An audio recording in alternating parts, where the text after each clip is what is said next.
Una de las situaciones más dolorosas, más angustiantes, es tener a un ser querido que parece estar haciendo algo malo para sí mismo y no poder ayudarlo. Y sobre todo, más impotencia, más contradicciones, es cuando no lo podemos ayudar porque es el otro el que rechaza la ayuda.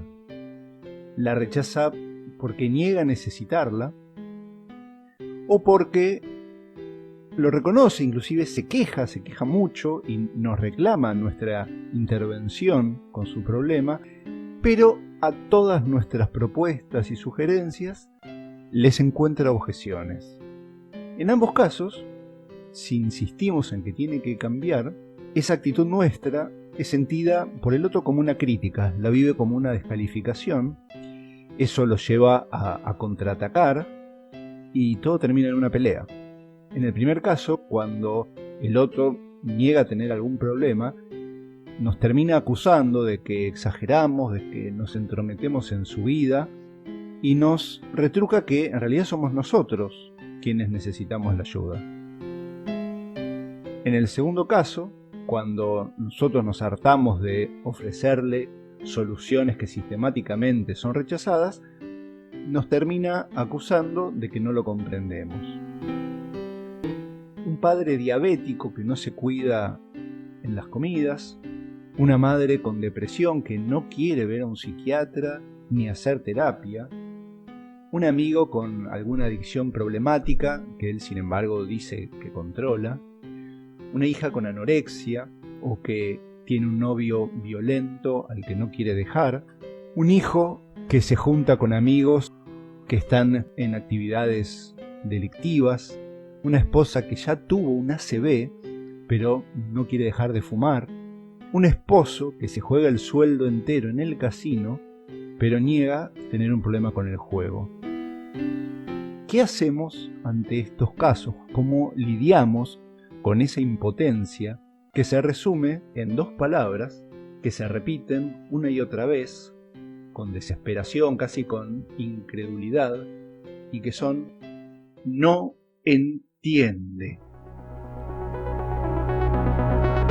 Laberintos humanos. Episodio 3. Cuando alguien que queremos no se deja ayudar. ¿Cómo puede ser que no entienda, que no vea que las cosas van a terminar mal? ¿Cómo puede ser que sea tan terco o tan terca? Y ante nuestra desesperación nos va a pasar que más tarde o más temprano alguien nos va a decir algo así como: vos tenés que entender que no va a cambiar, que es su vida, que es lo que eligió y que no podés hacer nada. Y esa idea nos va a resultar inaceptable y seguramente vamos a responder con indignación: ¿qué? ¿Entonces lo dejo que se muera? Y lo mismo nos va a suceder, aunque el riesgo no sea tan dramático o inminente. ¿La dejo que repita de año o que abandone el secundario? ¿Lo dejo que se encandile con esa novia que tiene 40 años menos y que obviamente lo quiere solo por la herencia? ¿Lo dejo que renuncie a ese trabajo o esa carrera o a ese deporte en el que parece tener tanto futuro? ¿Lo dejo que se pase el día tirado y no haga nada útil con su vida?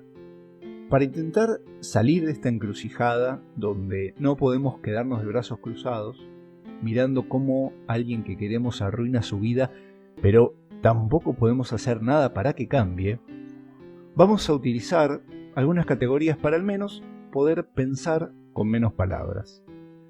Vamos a hablar de cómo se articulan el respeto, el amor y la responsabilidad. Y vamos a ver cómo el amor y la responsabilidad entran en conflicto con el respeto. Acá no estamos hablando de respeto como un sinónimo de admiración moderada, sino simplemente como el reconocimiento de un derecho del otro.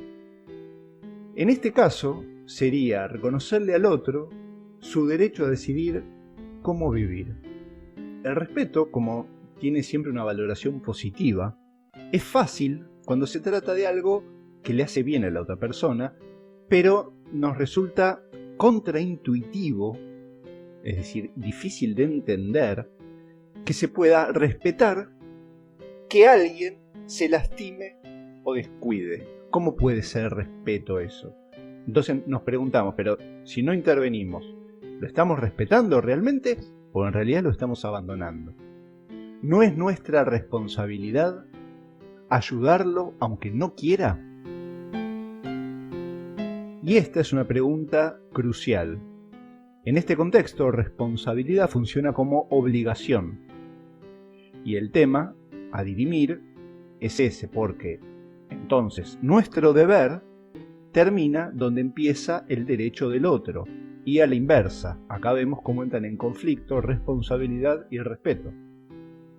Esta pregunta sobre si es mi deber o en realidad es un derecho de la otra persona que si me meto estoy vulnerando, es una pregunta que suele atormentarnos especialmente si nos toca estar cerca de alguien que tiene serios problemas de adicciones. Y nos lleva a oscilar constantemente entre dos polos. Cuando lo consideramos víctima de una enfermedad, que es uno de los polos, nos decimos que no tiene la culpa, no es su culpa, y sentimos la enorme responsabilidad de rescatarlo. En el otro polo, al que vamos cuando nos hartamos de ver que el otro no pone la más mínima voluntad, lo consideramos responsable a él y lo vemos como alguien que es cómodo, un vivo que se aprovecha de los demás, que es desconsiderado, y pasamos de sentir culpa a sentir enojo. En función de ese enojo probablemente tomamos distancia, también es posible que lo agredamos de alguna forma, y eso mismo hace que terminemos volviendo cíclicamente a la culpa, a la que ahora le podemos sumar que además el otro tuvo que padecer, además de los problemas que ya tiene, nuestra falta de comprensión.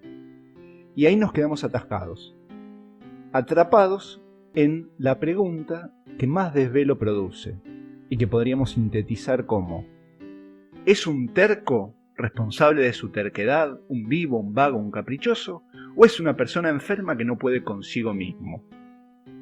Dicho de otra forma, ¿es su responsabilidad o es la mía? Vamos a responder, pero vamos a responder cambiando el eje de la pregunta. Vamos a plantear que para determinar de quién es la responsabilidad, no es necesario distinguir si la conducta problemática es una libre y auténtica elección de la otra persona o es en realidad síntoma de algo que no funciona bien en su cabeza. Y lo vamos a simplificar del siguiente modo: todo lo que hacemos los humanos es porque algo no funciona bien en nuestra cabeza. No existen las libres y auténticas elecciones. Todos estamos rotos, e inclusive las cosas más productivas, enriquecedoras, funcionales, como trabajar, amar, jugar, tener hijos o hasta descubrir una vacuna, son búsquedas motorizadas por esa herida. También grabar este podcast y escucharlo. De algún modo esta respuesta es un alivio, porque si presumimos que alguien podría determinar cuándo una elección es sana y cuándo es un desvío, caeríamos en una tiranía ética en la que creeríamos que alguien puede decidir cómo se debe vivir. Y, ojo, recordemos que nosotros también somos esas personas que a los ojos de algunos que nos quieren vivimos mal en algún sentido. Mi propuesta para determinar la responsabilidad es menos ambiciosa, es más operativa y se puede establecer mirando la realidad. Propongo la siguiente definición: la responsabilidad es de quien tiene los recursos para tomar las decisiones y ejecutarlas sin tener que convencer al otro. Lo repito, la responsabilidad es de quien tiene los recursos, es decir, quien tiene los medios, las herramientas para poder hacer que las cosas sucedan de un modo o de otro, para tomar las decisiones y ejecutarlas sin tener que convencer al otro. Somos responsables de lo que depende de nosotros y solo de eso. Somos responsables de lo que controlamos. Somos responsables, por ejemplo, de nuestros hijos pequeños porque tenemos los recursos para que nos obedezcan. Podemos igualmente elegir intentar convencerlos y explicarles algo, pero en definitiva la decisión es nuestra, a tal punto que podemos inclusive recurrir a la fuerza física para evitar que hagan algo malo para ellos, por ejemplo que metan los dedos en el enchufe o que crucen solos una avenida. Somos también responsables de nuestros hijos adolescentes, pero en la medida en que todavía conservemos la autoridad de la palabra o todavía funcionen las medidas de influencia a través de algún sistema de premios y castigos. A medida que van siendo más grandes y son más independientes y autónomos, vamos perdiendo recursos. Por lo tanto, también disminuye nuestra responsabilidad. Y con otros adultos en general nuestros recursos son muy limitados. Y tampoco podemos ser responsables de nuestros padres mayores si ellos aún conservan su autonomía y no nos ceden el mando. En definitiva, nadie puede ser responsable de algo que no dependa de él. Esa pregunta dolorosa que toma la forma de ¿lo dejo que arruine su vida así o asá? En realidad es una pregunta abstracta porque solo tiene sentido si tenemos los recursos para no dejarlo. Si esto parece demasiado simple, o parece inclusive desalmado, es porque en realidad el problema no se termina acá. Porque aunque entendamos que estamos libres de responsabilidad, aunque eso nos libere de la culpa, eso no nos libera del dolor. Podemos entender y reconocer que el otro tiene derecho a hacer eso que nosotros juzgamos inconveniente o peligroso, pero no estamos para nada dispuestos a quedarnos sentados mirando su ruina. Acá aparece el otro límite para el respeto, el amor. El amor nos lleva a que no nos detengamos ahí donde llega nuestra responsabilidad y comienza el derecho del otro. La responsabilidad nos marca un límite, pero el amor nos lleva a trascender ese límite. No nos importa que ya no sea nuestro derecho. El amor nos lleva a que veamos cómo podemos forzar un poco las cosas y que entonces nos preguntemos si de verdad ya agotamos nuestros recursos para intervenir, para convencerlo, si por ahí tal vez con más ingenio, empujando un poquito más, con alguna amenaza, algún soborno, con alguna estrategia de lo que comúnmente se llama psicología inversa, si así podemos lograr nuestro objetivo. Cuando me encuentro con esa pregunta, me viene siempre una escena brutal de la serie Doctor House, una escena en la que House tiene un vecino que es un veterano de guerra, que es un tipo muy resentido, malhumorado, que le trae bastantes problemas, lo persigue. Y House sabe que ese intratable humor que tiene el vecino está relacionado con un dolor crónico que tiene el vecino desde hace décadas en su mano amputada, por esas ironías neurofisiológicas por las que a alguien le puede doler un miembro que ya no posee. Y el tema es que House sabe que podría curarlo, que podría quitarle el dolor, pero que el vecino lo odia y jamás se lo va a permitir. ¿Qué hace House? House lo secuestra, lo ataca en el palier, lo duerme con una inyección en el cuello, y cuando el vecino se despierta, ve que está atado y amordazado. Y House lo coloca frente a una cajita que él la llama mi cajita de trucos neurológicos, una cajita que tiene un espejo para que él pueda mover simbólicamente la mano que le falta mirando la mano que sí tiene, y lo obliga a hacer unos ejercicios que de forma prácticamente mágica, le curan inmediatamente el dolor. Y el vecino, conmovido, pasa de querer matarlo a agradecerle y le dice: por primera vez en 20 años, no me duele la mano. Yo creo que todos, cuando estamos en esa impotente y angustiante situación de querer salvar a alguien que queremos, en algún momento fantaseamos con hacer algo así. Ya sea de intervenir por la fuerza, como hizo House.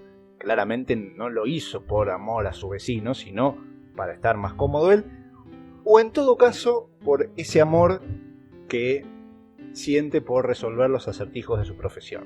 Fantaseamos con algún tipo de intervención por la fuerza o tal vez mediante una manipulación indirecta, más al estilo de los simuladores, pero además de que no tenemos el talento de House, tampoco tenemos la logística de los simuladores, estos recursos extremos pueden salir muy caros.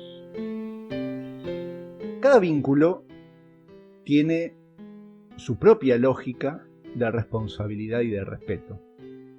No es lo mismo la responsabilidad ante los padres que ante las parejas, que ante los hermanos, que ante los amigos y que ante los hijos, donde tampoco es lo mismo ante hijos pequeños que adolescentes que adultos.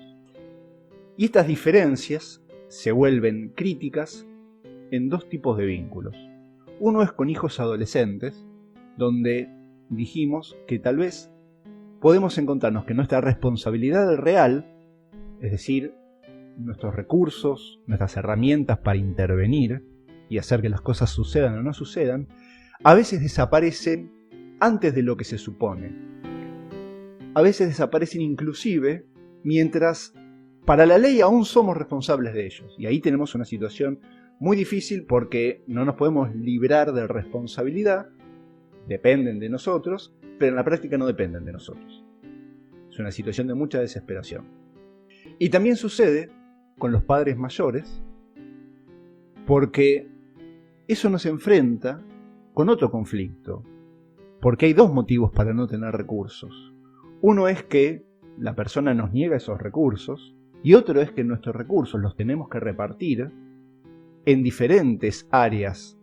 Entonces nos encontramos haciendo malabarismos para ver cómo cuidamos de nuestros padres viejitos y a la vez de los hijos, de la pareja, del trabajo, ni hablar, que queda absolutamente relegado, de cuestiones de bienestar, placer o esparcimiento personal. Cada una de estas situaciones tiene su especificidad. Y esto lo iremos abordando en otros episodios, en los que también vamos a trabajar un poco con las diferencias entre responsabilidad, ayuda, compromiso, involucración, hacerse cargo, obligación, gratitud y culpa. Pero para todos los casos, padres, hijos, parejas, hermanos, la pregunta última es la misma. ¿Cuán irrespetuosos y transgresores de los parámetros de responsabilidad de ese vínculo nos vamos a permitir ser en nombre del amor? ¿Estamos dispuestos a pagar los costos de intervenir de una forma extrema?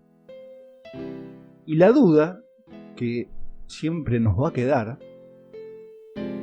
es si estamos impulsados por el amor o en algún momento de tanto insistir ya estamos en presencia de nuestra propia terquedad.